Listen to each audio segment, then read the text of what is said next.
Iran, meanwhile, is continuing to launch attacks at US allies across the Gulf.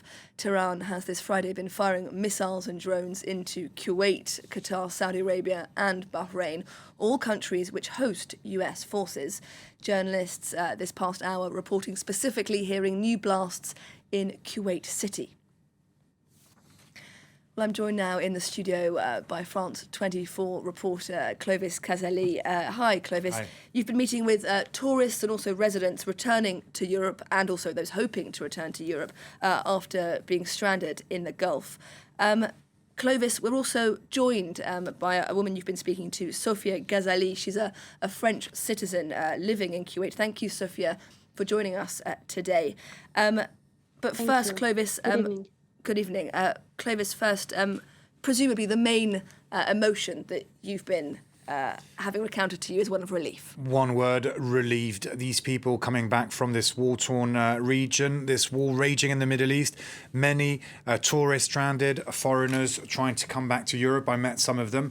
And you have to know that there are 400,000 French nationals currently in the Middle East. Some hold dual nationality, some work there, have family. They don't necessarily all want to leave and come back to France, but the French government putting in place some planes to repatriate some of them.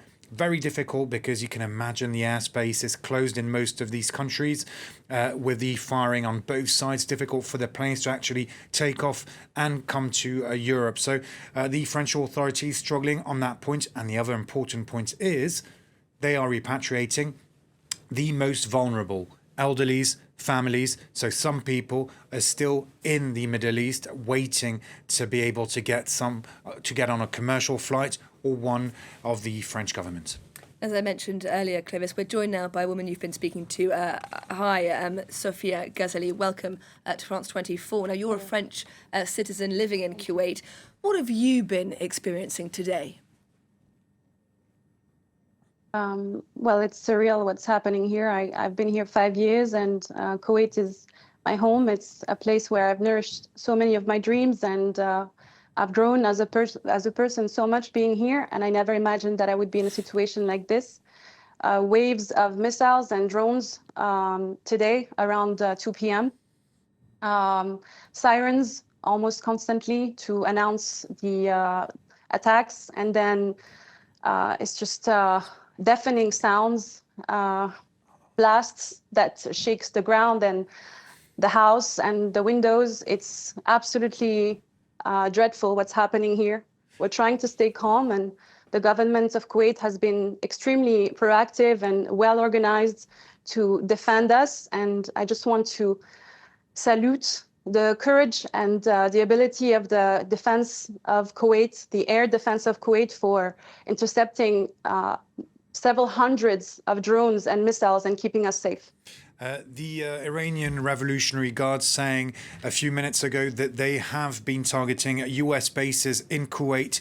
Kuwait's defense ministry, on the other hand, saying also they've been intercepting today drones, missiles.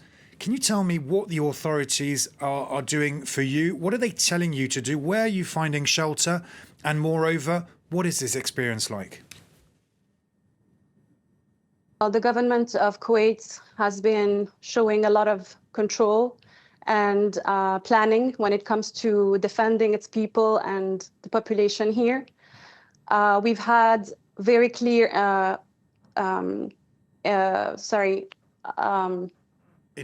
directions, indications, thank you, when it comes to safety, to stay inside, to remain safe. We've also received different signals to give us different information when it comes to attack. So there are 3 different signals: one when the attack is coming, when it's happening, and when it's over.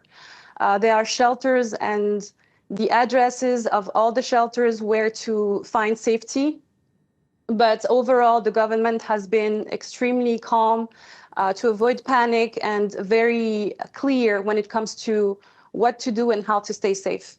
And Sophia, I'm keen to know how the last few days have been for you. Have you felt an escalation of hostilities in recent days? Definitely. Last night has been by far the most intense. We have been woken up around 2 a.m. by a wave of drones and missiles that are visible in the sky, and extremely, extremely impressive in sound, and very, very hard to go through. It's just something that paralyzes you, and I'm just hoping that the authorities will do everything possible to help the population leave, or being able to find shelter maybe somewhere else.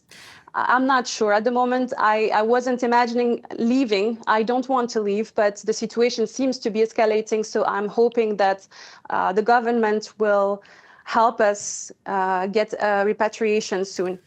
Before we talk about the repatriation, one word, Kuwait. When you look at the situation in the Gulf countries, monarchies, when you look at the figures, Kuwait is probably the worst hit, at least in terms of casualties of the Gulf states, of course. When you look at United Arab Emirates and so on, there are a lot of expats in Kuwait. You know, you have French friends there, American friends. Can you tell us a bit about the this wave of solidarity there might be? Because I know that you were mentioning it earlier to me.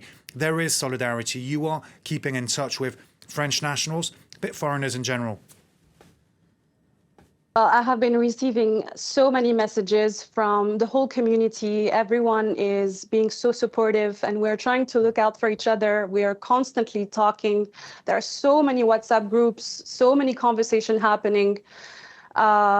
Everyone is trying to be supportive and understand that this is a collective traumatic experience that we are living day by day, minute by minute, actually. We're all glued to our phones and trying to understand, what to do next. And it's extremely difficult, but everyone has been so supportive. And also the locals have been so kind, and just trying to be as helpful and as considerate of us, because we don't know this. We're not used to such conflicts, and unfortunately they are. So they know more, they know better than us how to keep calm, how to stay in control, and how to not yield to panic.